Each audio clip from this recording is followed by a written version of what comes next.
सारगर्भित मार्गदर्शन मिला हमको माननीय कप्तान सिंह जी का। मैं अब हमारे भारतीय जनता पार्टी के प्रदेश के प्रभारी डॉक्टर साहब से निवेदन करूंगा कि कृपया वो अपना मार्गदर्शन दें।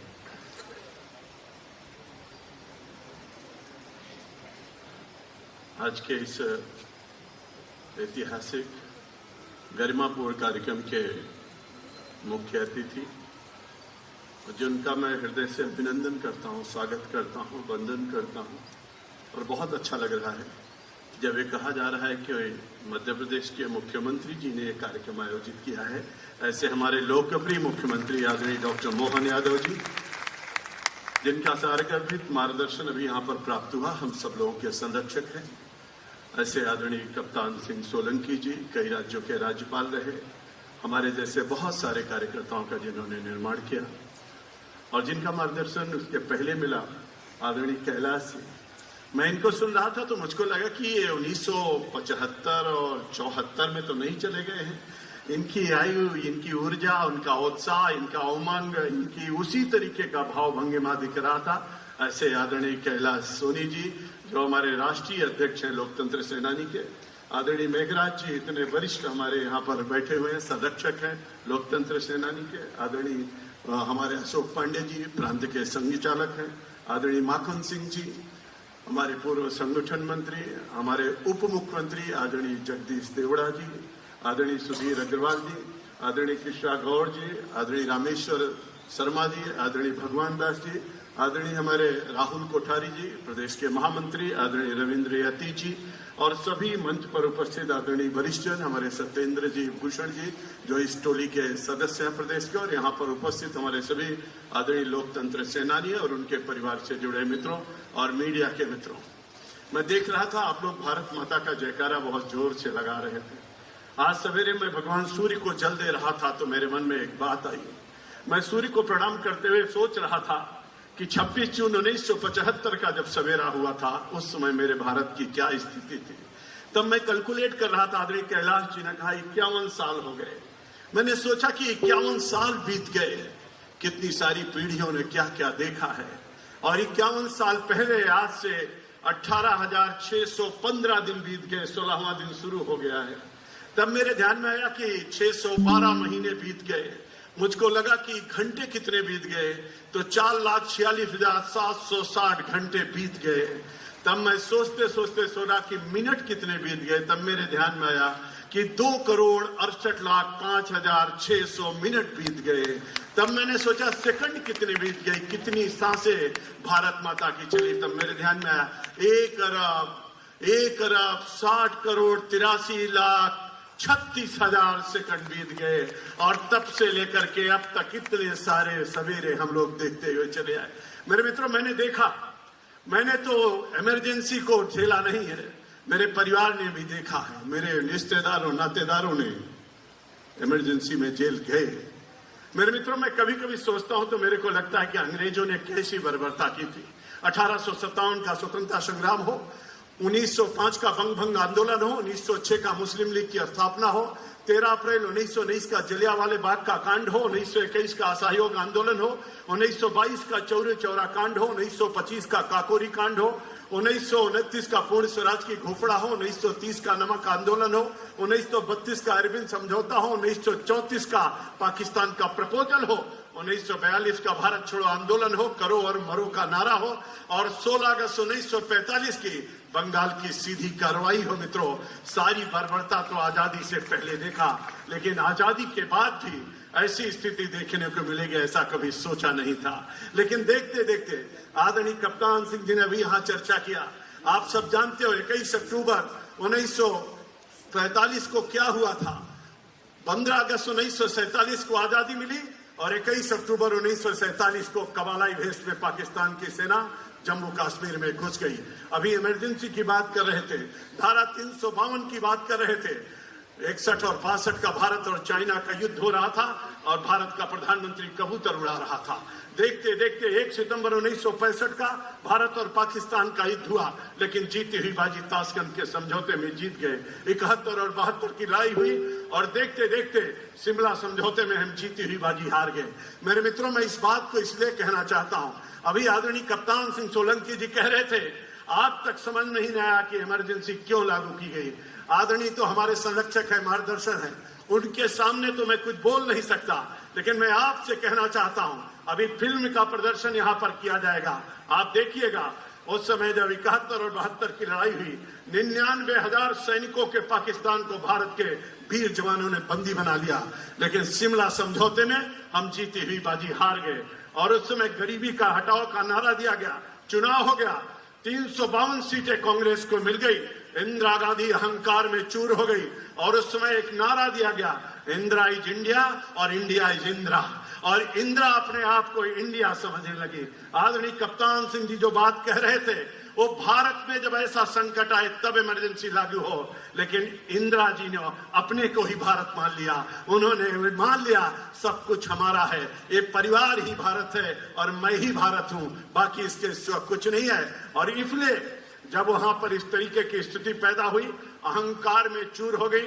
रायबरेली के इलेक्शन में उन्होंने डिफेंस के हेलीकॉप्टर का प्रयोग किया, उन्होंने बाकायदे डीएम और एसपी का दुरुपयोग किया, 50,000 रुपए देख करके एक आदमी को खड़ा किया, कंबल रुपए का वितरण किया और जीती हुई बाजी जो राजनारायण चुनाव जीतने वाले थे वो चुनाव हार गए। और उनकी याचिका पर जब निर्णय आता है तो उस निर्णय को उन्होंने India is Indira, Indira is India को बात में ध्यान में करके, उनको बहुत अहंकार था, घमंड में चूर हो गई और उन्होंने बर्बरता और कायरता और अहंकार और तानाशाही का सबूत पेश करते हुए जो 24 जून 1975 को सुप्रीम कोर्ट ने निर्णय सुनाया, तो बौखलाहट में आकर के 25 जून 1975 के रात के 11:45 पर फरुखुद्दीन अली अहमद ने सिग्नेचर कर दिया और भारत में आपातकाल लागू हो गया। मेरे मित्रों, मुझको कभी कभी लगता है, मैं सोचता हूं कि वास्तव में ये अहंकार, ये तानाशाही, ये बर्बरता, ये अत्याचार, ये दुराचार, इसकी पराकाष्ठा देखना है तो आप 1975 का आपातकाल देखिए। मेरे मित्रों, उस समय बड़ी स्थिति खराब थी, महंगाई चरम पर थी, चंदा वसूली चल रहा था, भ्रष्टाचार चरम पर था, बेरोजगारी का दर चरम पर था। आंदोलन गुजरात में शुरू हुआ और उस आंदोलन में 9 फरवरी 1974 को हमारे आदरणीय जयप्रकाश नारायण जी ने घोषणा किया कि मैं गुजरात जा रहा हूं। चिमन भाई पटेल मुख्यमंत्री थे, त्यागपत्र दिया। आप सब लोग जानते हैं उसी संपूर्ण क्रांति की उन्होंने घोषणा किया। वहां से लौट के आए बिहार में, गांधी मैदान में लाखों लाख लोग इकट्ठा हो गए और इकट्ठा होने के बाद जब वो जुलूस निकला, उस समय उन्होंने नारा दिया, सिंहासन खाली करो, जनता आती है। उस नारे से घबरा गई इंदिरा जी, घबरा करके और चारों तरफ की स्थिति देख करके बौखलाहट में आ गई। मेरे मित्रों, इस तरीके का बर्बरता, संविधान की हत्या, और इसका नमूना अगर आपको देखना है तो आप 1975 देखिए, आपको दिखाई पड़ेगा। अभी यहाँ पर चर्चा चल रही थी संविधान हत्या की। मैं 1-2 उदाहरण आपके सामने रखना चाहता हूँ। जब पहला 1947 में भारत आजाद हुआ, भारत का प्रधानमंत्री कौन बनेगा? 15 राज्य थे, चुनाव हुआ। चुनाव में से 13-12 मत उस समय आदरणीय सरदार वल्लभ भाई पटेल को मिले, केवल 3 मत नेहरू के पक्ष में गए, लेकिन जीती हुई बाजी उनको हरा दी गई और संविधान की एक बार हत्या हुई। चुनाव होने के बावजूद भी नेहरू जी प्रधानमंत्री बने, चुनाव जीता सरदार वल्लभ भाई पटेल ने, लेकिन प्रधानमंत्री नेहरू जी बने। मेरे मित्रों, उसके आगे आप देखेंगे तो आपको सैकड़ों उदाहरण ऐसे मिलेंगे जहां जहां पर संविधान की हत्या की गई। और इतना नहीं हुआ, उन्होंने अभी आदरणीय कप्तान सिंह जी भाई साहब ने बताया, आप जानते हैं उन्होंने अनुच्छेद 38 का संशोधन कर दिया, मीसा लगा दिया। उन्होंने DIR जो डिफेंस का कानून था उसको लोगों के ऊपर थोप दिया। क्यों थोप दिया? जिससे कोई FIR दर्ज न करना पड़े, सीधे किसी को गिरफ्तार किया जा सकता है और कोर्ट में आप नहीं जा सकते। न्यायालय के अधिकार को समाप्त कर दिया। प्रेस पर सेंसर लगा दिया, प्रेस की बत्तियां काट दी गई। कोई भी विदेशी पत्रकार, 21 पत्रकारों पर प्रतिबंध लगा दिया। 3801 जो उस समय के समाचार पत्र निकलते थे सबको प्रतिबंधित कर दिया गया। और 26 जून 1975 का जब सवेरा हुआ तो पत्रकार जितने हमारे पेपर थे उसके फर्स्ट पेज पर काला काला पुता हुआ प्रश्नवाचक चिन्ह लगा हुआ पेपर हम लोगों को प्राप्त हो गया। मेरे मित्रों, अत्याचार की पराकाष्ठा थी। बर्फ की सिल्लियों पर लटा करके लोगों को मारा गया, नाखून लोगों के उखाड़े गए, नाखूनों में कील ठोकी गई, कैसे कैसे क्या दुर्दशा की गई। वो भीभत्स दृश्य आंखों के आगे आएगा तो आंखों में आंसू भर आते हैं। ये सब तो यहाँ पर बैठे हैं, इन्होंने अपनी प्रत्यक्ष आंखों से देखा है, इन्होंने झेला है, परिवार ने झेला है। उन सब लोगों को जो अब दुनिया में नहीं है, जो जेल में यातनाओं के समय दुनिया से चले गए, उनको सबको मैं श्रद्धा सुमन अर्पित करता हूं और उनके लिए कहना चाहता हूं कि भूमि की अर्चना में मगन हो गए, पूर्ण करके वचन निर्वचन हो गए, उन्हीं को समर्पित हम सबों का नमन। राष्ट्रहित यज्ञ में जो हवन हो गए, राष्ट्रहित यज्ञ में जो हवन हो गए, उनको मैं श्रद्धा सुमन अर्पित करता हूं। जो लोग हैं उनके श्री चरणों में मैं प्रणाम करता हूं। अभी बहुत बड़ी बात आदरणीय कप्तान सिंह जी ने कहा, आज महेंद्र सिंह एमएलसी बने हैं, आज मंत्री बने हैं, आदरणीय डॉक्टर मोहन यादव जी मुख्यमंत्री हैं। आज लोकतंत्र जिंदा है तो हमारे लोकतंत्र सेनानियों के कारण से है। उनका स्वागत, उनका अभिनंदन बहुत कम है। उनके परिवार ने जो त्याग किया है, जो समर्पण किया है, जो योगदान दिया है, जो भारत को आज इस रूप में हम आप देख पा रहे हैं, और जो आदरणीय प्रधानमंत्री ने विकसित भारत का संकल्प लिया है, जो पंच प्रण उन्होंने लिया है और जिसको पूरा करने के लिए आदरणीय डॉक्टर मोहन यादव रात और दिन काम कर रहे हैं। ये सब कुछ हो पा रहा है तो उसी के कारण हो पा रहा है कि हम लोगों ने लोकतंत्र को बचाने में अपना योगदान दिया।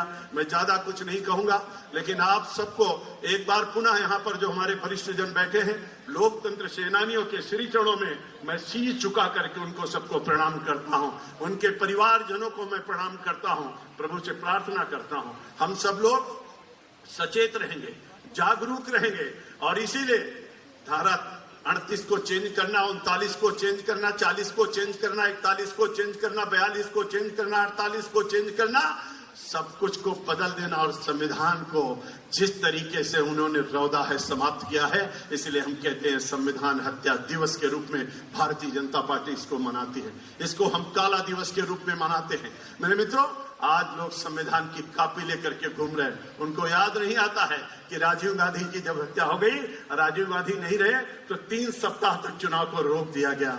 बहाने क्या क्या बनाते हैं, कैसी स्थितियां बनती हैं। लेकिन मैं आप सबसे कहूंगा, चिंता मत करिए। अथर्ववेद में एक लाइन है जिसमें कहा गया, माता भूमि पुत्रो हम पृथिव्याम, भूमि मेरी माँ है, मैं इस पृथ्वी का पुत्र हूँ। जीऊंगा तो भारत माता के लिए और मरूंगा तो भारत माता के लिए। ऐसा संकल्प लेकर के हमको चलने की आवश्यकता है। और इसलिए मैं आप सबका आह्वान करना चाहता हूं, सब लोगों से निवेदन करना चाहता हूं, जितने लोग यहाँ पर बैठे हैं, साथ चलने का इरादा जब जमा हो जाएगा, आदमी मिले आदमी का कारवां बन जाएगा। तू किसी के पांव के नीचे तो रख थोड़ी जमीन, तू भी नजरों में किसी के आसमां बन जाएगा। देखते देखते सब कुछ बदल रहा। आदरणीय कप्तान सिंह जी ने बहुत बड़ी बात कही। अभी तो चौथे नंबर पर आर्थिक दृष्टि, तीसरे नंबर पर पहुंचेंगे। मेरे मित्रों, बहुत अच्छी बात है। पंच प्रण में 22 जून 2015 को 2024 को आदरणीय मोदी जी ने कहा विकसित भारत बनाएंगे। दूसरी बात उन्होंने कही है एकता और एकजुटता की, और एक बात उन्होंने कहा विरासत से विकास। तीसरी बात उन्होंने कहा है, मेरे मित्रों, हमको आपको सबको ध्यान में रखना चाहिए, विदेशी मानबिंदुओं से मुक्ति दिलाना। और पांचवी बात उन्होंने कही है कि भारत के नागरिक के नाते नागरिक कर्तव्यों का पालन करना। और इसलिए मित्रों, अच्छी बात है, दुनिया की आर्थिक स्थिति में भारत तेजी से आगे बढ़ रहा है। इस समय अमेरिका की ग्रोथ रेट 2.50% है और इस समय मलेशिया की ग्रोथ रेट 5.30% है। इंडोनेशिया की ग्रोथ रेट 5.40% है। जापान की ग्रोथ रेट 0.7% है और जर्मनी की ग्रोथ रेट 0.90% है। लेकिन भारत की ग्रोथ रेट लगभग 8% के 7.8% ग्रोथ रेट है। तेजी के साथ हम आगे बढ़ रहे हैं। विकसित भारत बनेगा, चतुर्दिश से भारत उन्नति करेगा। हम सब लोग मिलकर के साथ साथ चलेंगे। जब हमारा विकसित भारत होगा तो हमारा विकसित मध्य प्रदेश का भी सपना साकार होगा। आप सब लोगों का अभिनंदन करते हैं, स्वागत करते हैं, एक बार पुनः प्रणाम करते हुए, अगर आप ये जयकारा 1975 में लगाए होते तो जेल चले जाते, लेकिन अब जयकारा भारत माता का केवल भारत में नहीं बल्कि दुनिया में लग रहा है। वंदे मातरम केवल भारत में नहीं दुनिया में गाया जा रहा है। धन्य है मोदी जी, धन्य है आप लोग जो लोकतंत्र को जिंदा करके इस रूप में पहुंचाए हैं। मेरा भारत परम वैभव में स्वराष्ट्र की परिकल्पना को साकार करेगा। फिर से भारत विश्व गुरु के पद पर आसीन होगा। विकसित भारत का सपना साकार होगा। इसलिए जोरदारी से जयकारा लगाइए, बोले भारत माता की। मुष्टिका बांध करके जयकारा बोलिए, भारत माता की, भारत माता की, वंदे वंदे वंदे। बहुत बहुत धन्यवाद।